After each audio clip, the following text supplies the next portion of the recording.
Spoiler warning for season 1 of Young Justice. Seriously, I'm spoiling the big twist. If you don't want to know what it is, watch it, then come back to this video so I can explain the big twist. The video is called The Big Twist, like I'm spoiling it. Young Justice is a DC animated television show that originally aired on Cartoon Network, but then got canceled partially because it was too popular with girls or something. It then got revived and is currently running on DC Network. I really liked season 1, and now there are 2 more seasons of the show also.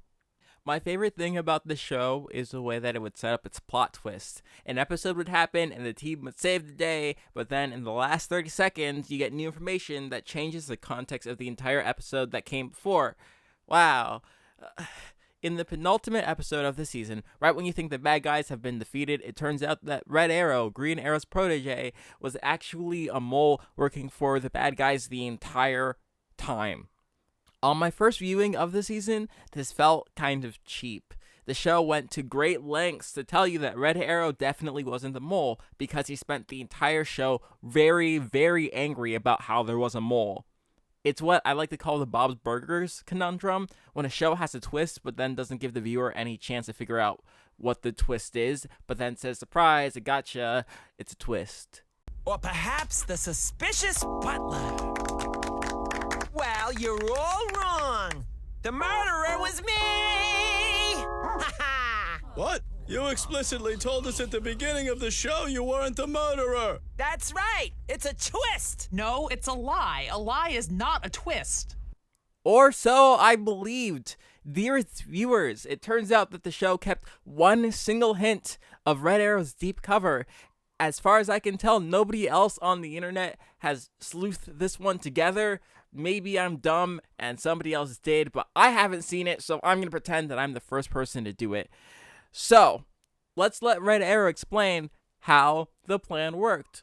I was a sleeper agent, pre-programmed to infiltrate the League. I think Sportsmaster was my handler. I hear you go by Red Arrow now. More like Broken Arrow. He had a key phrase, Broken Arrow, that could shut me down, put me in a hypnotic state to steal secrets for his superiors, or incorporate further programming. I'd then carry out all orders subconsciously, completely unaware of what drove me. I think one of those orders was to focus suspicion on the 3 of you. Now, the clip of Sportsmaster using the phrase Broken Arrow does appear in the show during episode 10, Targets. In this episode, Red Arrow's attempting to prevent the assassination of the arbiter between the 2 not Koreas. But then it turns out that the arbitrator is Lex Luthor. Oh my goodness. And Cheshire tried to kill him.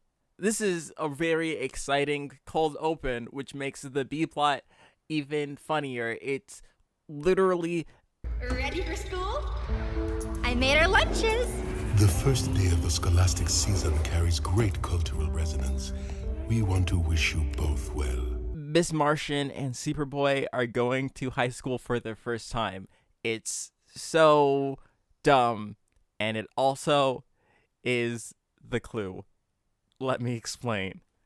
Let's start right after the bombing happens, and then we're going to fast forward through all the boring high school stuff. And pay attention to Red Arrow's location. When he starts, he's at the hotel.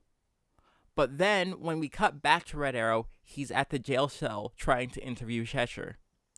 This means that time is passing during the high school bits because they're happening at the same time. So then Cheshire escapes, and then Red Arrow chases, and then she leaves him to Ra's al Ghul, and then they fight, and then Sportsmaster says the magic words, and watch what happens right then. I hear you go by Red Arrow now. More like Broken Arrow.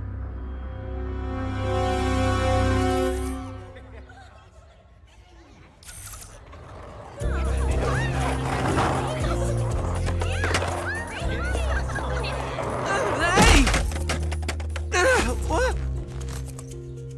Explain this. What? What's your problem? Put my man Marvin down. I don't think he likes my shirt.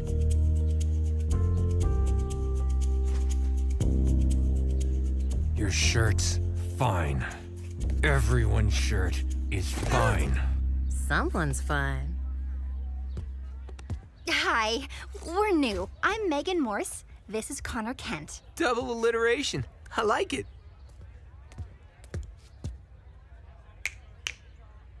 Okay, time to get to homeroom, gang. Connor! Hi, I'm Wendy. I was new last year, so I know how hard it is to fit in, but you look like instant Bumblebee material to me. Cheerleaders, the Bumblebees. Tryouts are after school. Thanks. I'll be there. Dude, facing down Mal Duncan? Fierce.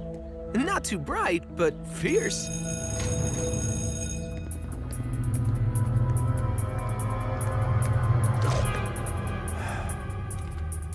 What happened in between the bit in the high school?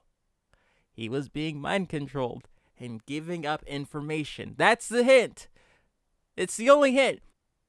But you might be thinking, that's a little bit flimsy. What if, is there any other cases where the show says that the two events are happening at the same time, thus saying that the high school event having this random tangent thing proves that he was mind controlled the entire time? And the answer to that question is yes. There's a part within the show where the high schoolers are watching the events unfolding in Taipei live on television. The two places are happening at the same time, and that's the hint. This weird cut in the middle of the episode shows that Red Arrow was mind controlled, and the show gave you a chance to figure it out for yourself. You might be wondering if setting up a plotline that subtle is actually worth it, or if it even makes the show better. If you think the answer to that question is no, I have some bad news for you about Season 2.